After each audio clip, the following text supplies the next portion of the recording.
सागर के बहुचर्चित कनेरादेव हत्याकांड के आरोपियों और बीजेपी नेता मस्तराम घोसी का राजघाट रोड पर निर्माण ढा दिया गया।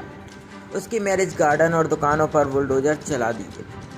सुबह पुलिस और प्रशासन ने कार्रवाई शुरू की, लेकिन दोपहर में हाई कोर्ट जबलपुर बेंच के स्टे ऑर्डर की वजह से नगर निगम की टीम को एक्शन बीच में रोकना पड़ा। मैरिज गार्डन के बगल से ही भाजपा नेता का 40 बिल्डर ग्रुप का ऑफिस भी है। मौके पर पूर्व सांसद लक्ष्मी नारायण यादव और उनकी बेटी सुधीर यादव पहुंचे और प्रशासन की कार्रवाई पर आपत्ति जताई। कनेरादेव हत्याकांड मामले में सोमवार को पुलिस और प्रशासन की टीम आरोपियों के अवैध निर्माणों को तोड़ने के लिए पहुंची। हत्या की आरोपित भाजपा नेता मस्तराम घोसी ने राजघाट रोड पर स्थित मैरिज गार्डन का निर्माण किया था, साथ ही दुकानें बनाई थी जिसमें वह अपना 40 बिल्डर का ऑफिस संचालित करता था। यह निर्माण अवैध रूप से किया गया था, जिस पर सोमवार को टीम ने पहुंचकर कार्रवाई की। कार्रवाई के दौरान 2 जेसीबी मशीनों की मदद से निर्माण को तोड़ा गया। जबलपुर हाईकोर्ट ने आरोपी पप्पू घोसी की पत्नी संध्या के नाम पर उक्त मकान, यह जगह आरोपी पप्पू घोसी की पत्नी के नाम पर, इसको लेकर उन्होंने हाईकोर्ट में पिटीशन लगाई थी, जिसके चलते कार्रवाई रोकी गई। मौके पर बीजेपी के पूर्व सांसद लक्ष्मी नारायण यादव, सुधीर यादव सहित उनके लोग पहुंचे और उन्होंने आपत्ति जताई। जी बताएं जी, आज आप यहाँ पर आई हैं महिला समूह के द्वारा, क्या मामला लेके आई हैं और क्या बात रखना चाह रही हैं आप अपनी? इसके कारण आए हैं कि ये कोर्ट ने उल्लंघन किया है हम लोग ने ज्ञापन भी सौंपा, मंत्री जी के यहाँ भी सौंपा, लेकिन उसकी कोई कार्रवाई नहीं की। अब किससे मदद मांगे आप ये बताओ। नहीं तो अभी जो कार्रवाई हुई है, क्या कार्रवाई हुई है कि आपको रोडों पे उतरना पड़ा महिलाओं को? पूरी ऑफिस तोड़ दिया, पूरी बिल्डिंग तोड़ दी, स्कूल लगती थी वो मिटा दी पूरा। हाँ, तो अब आप क्या चाह रही हैं? वो अब न्याय चाहते हैं हम लोग। नहीं तो ये जो नोटिस चिपकाया गया था उसके बाद आप लोगों ने कहाँ कहाँ अपील की है? सीएम के यहाँ की हम लोग, और कलेक्टर ऑफिस गए थे हम लोग, और बीजेपी ऑफिस गए थे, तो उसके बाद भी आप लोगों की नहीं सुनी? सुनवाई नहीं हुई। और विधायक के यहाँ भी आए थे हम लोग। तो क्या कारण है कि 15 दिन की बोला, 15 दिन की बोला था, पर उन्होंने अचानक में बताया भी नहीं है और तोड़-फोड़ चालू कर दी। तो अब आप क्या चाह रही हैं कि क्या न्याय मिले हम लोगों को? ना महिलाएं रह पा रही हैं, ना कुछ हो रहा। अभी भी हमारे भाई लोगों को बिठा लिया है, मतलब उन्होंने मना किया कि मतलब नहीं तोड़-फोड़ करो, 1-2 दिन की मदद दो, पर नहीं दी उन्होंने मदद। ठीक, क्या शुभ नाम लिखती हैं आप? पूजा पटेल। तो आज कार्रवाई हुई, इसको लेके क्या आपत्ति, आपको किस बात का विरोध है? हम कागज़ थे कंप्लीट पूरे, स्टे ऑर्डर भी था, तो हम कई ने कहा आयुक्त तो बैठे गाड़ी में चलो, तो हम वहाँ दिखाने गए तो ये देख लिया, पढ़ लिया और उन लोग हमारा मोबाइल जब्त कर लिया और हमें गाड़ी में बैठा रहे 2 घंटे। किस चीज़ का स्टे ऑर्डर लाए थे आप? ये बिल्डिंग का। क्या नोटिस मिला था, किस लिए आपको जाना? कोई नोटिस नहीं आया। कोई नोटिस नहीं आया। तो स्टे ऑर्डर क्यों लिया था आपने? ये बिल्डिंग इस पर वो चुका था 7 तारीख को, 7 तारीख का था, तो लेकिन 11 तारीख को 10 को चिपकाया था उनने, तो हम लोगों ने ऑर्डर लिया, तो स्टे ऑर्डर आ गया था, तो ये दिखाने गए तो हमें भी पुलिस वाले बैठा ले गए। कब गए थे आप न्यायालय में? ये स्टे ऑर्डर कब मिला? 7 तारीख। इसमें जो नॉन्स हैं वो उसमें क्या, किस आधार पे आपको स्टे ऑर्डर मिला था?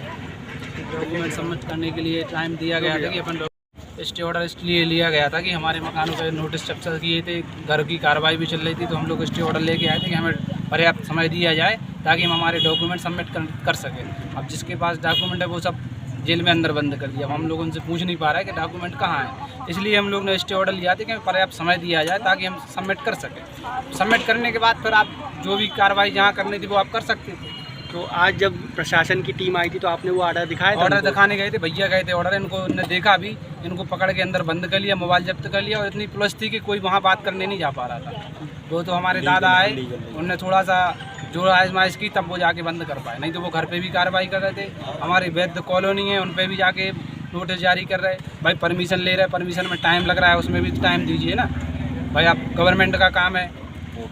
हमने अप्लाई किया, उसका टाइम पीरियड रहे तो उस टाइम पीरियड के हिसाब से हमें वो परमिशन मिलेगी। इसकी भी परमिशन हमने निगम में अप्लाई की है, लेकिन वहाँ से अब कुछ ऐसी चीज़ें हैं कि मांग की गई, वो हम मांग पूरी नहीं कर पाए, उस चक्कर में हमारी परमिशन नहीं मिल पाई। क्या लगता है आपको, क्या लगता है कि आपको किसी, क्या लगता है आपको क्यों ऐसी भावना से दूर कार्रवाई? इसमें सर ऐसा लग रहा है कि कोई राजनीतिक या प्रशासनिक द्वेष भावना ऐसी है कि अब बहुत तरीके से कार्रवाई की जा रही है। हमारे घर के सदस्यों, अन्य सदस्यों को भी जोड़ा जा रहा है, घर की महिलाओं को उठाया जा रहा है, मतलब बहुत तरीके से जो भी प्रशासनिक अधिकारी हैं वो बहुत ही दबाव में काम कर रहे हैं। हाँ, किसी की सुनी ही नहीं जा रही। भाई अपराध हुआ है या नहीं हुआ है वो आपका जांच विवेचना का काम वो आप करिए, किसने किया नहीं किया वो आप जांचिए। बाकी हमारे घर के अन्य सदस्यों को जोड़ लिया गया है और अफवाहें फैलाए जा रहे हैं कि इनका पार्टनरों को जोड़ रहे हैं, ये कर रहे हैं, वो कर रहे हैं। एक तरीके से वो तो किसी की सुनाई नहीं दे रहे हैं, सुनी नहीं रहे। अब ऐसी स्थिति में जब न्यायालय के आदेश की भी प्रशासन अवहेलना कर रहा है तो न्याय कहाँ तक मिलेगा? अब हम यही सोच रहे हैं कि मतलब न्यायालय से ही उम्मीद करते हैं कि जब आपके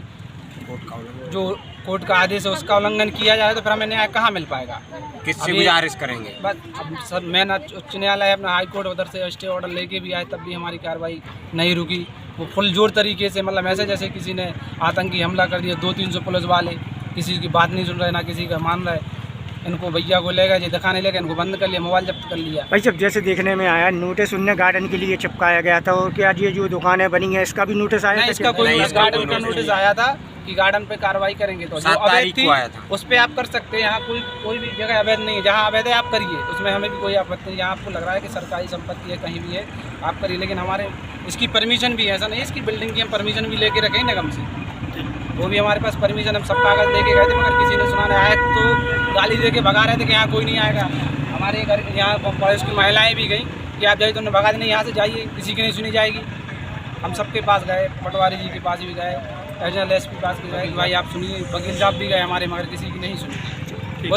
आप पार्टी के लोगों के साथ पार्टी नहीं, चलो इस देश में रूल ऑफ लॉ चलेगा या पुलिस राज चलेगा? मैं एक ही सवाल पूछता हूँ। तो जब 62 साल हो गए राजनीति में, समझे, और ऐसा कोई पद नहीं है जो मैंने नाम लेना वहाँ, तो यह कोई तरीका नहीं है। अफसरों कहते हैं कि ऐसे मंदिर चल जाएंगे।